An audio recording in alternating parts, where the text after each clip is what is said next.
Reece's team is trapped in the Hollow Veil, a living labyrinth designed to break them. They find Trinity, but she's changed, warning him away before being sealed behind an obsidian door. What did the warlocks do to Trinity? Can Reece break through the door? What awaits him if he does? Reece lunged forward, his claws scraping against the obsidian doors as they slammed shut between him and Trinity.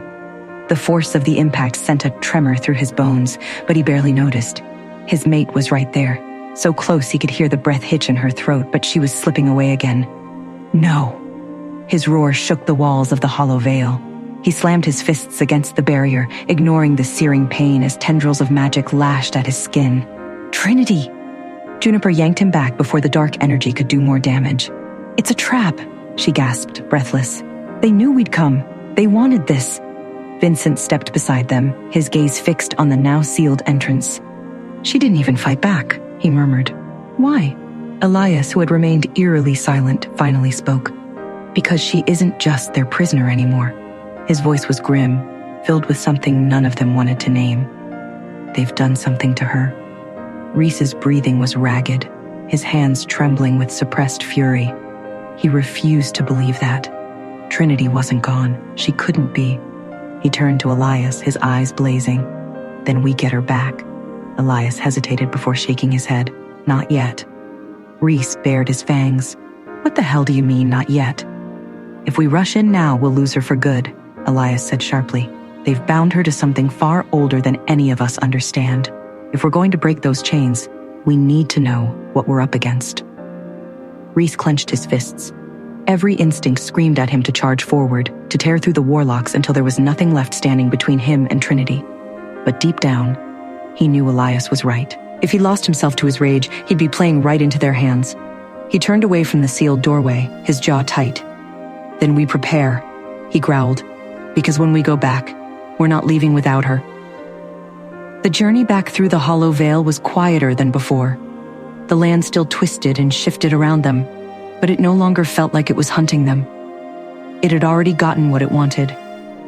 Reece walked ahead, his movements stiff, his body tense with frustration. He hated leaving without her. Every part of him rejected it, but as Vincent had said, Trinity hadn't even fought back. Why? They set up camp in a secluded cave, the glow of their fire casting flickering shadows across the stone walls. Nobody spoke at first. The weight of their failure sat heavy in the air. Then Noah broke the silence. What if we can't bring her back? Reece's head snapped up, eyes burning. That's not an option. Noah held his gaze for a long moment before sighing. I'm just saying, what if she doesn't want to come back? She does, Juniper said firmly. She's fighting. I know she is. Vincent exhaled. But what if she isn't? Or worse, what if she doesn't remember who we are? The silence that followed was suffocating. Elias sat at the edge of the fire, watching the flames dance between them. Finally, he spoke. Tell me about her. Reece frowned. What? Elias glanced at him.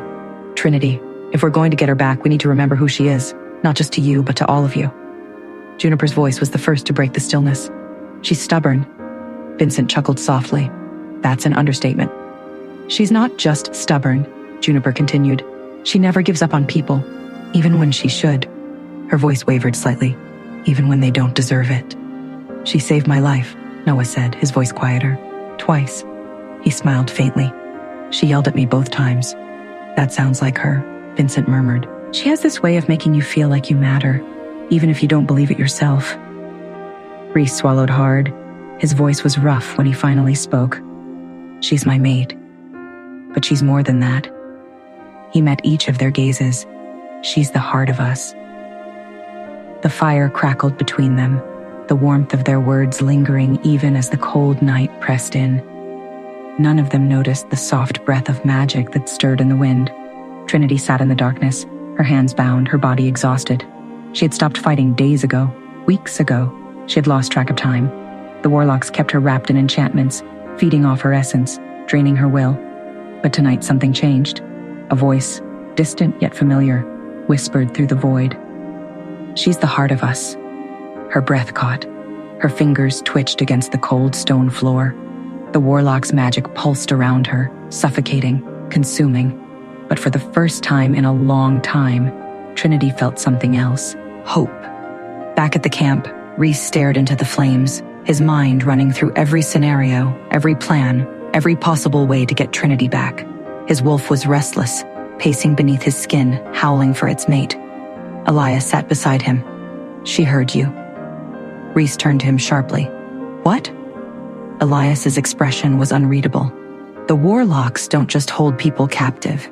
They bind them in ways that make them feel lost, alone. He tilted his head, but something broke through tonight. Reece's heart pounded. "You're sure?" Elias nodded. "The war isn't over, Alpha. It's just beginning." Reece exhaled, standing. "Then we'd better be ready." Trinity was still out there, still fighting, and they were coming for her. Reece vowed to retrieve Trinity, trapped by warlocks in the Hollow Veil. They knew she was changed, bound by dark magic. But hope flickered. She'd heard them. Could they save her? Was she lost forever? And was her hope a trap, luring them to their doom? Hey, I am Trinity. Want to know what happens next? Then click the link in the description below and download the Pocket FM app and listen to the exciting episodes of Chosen by Fate, Rejected by the Alpha.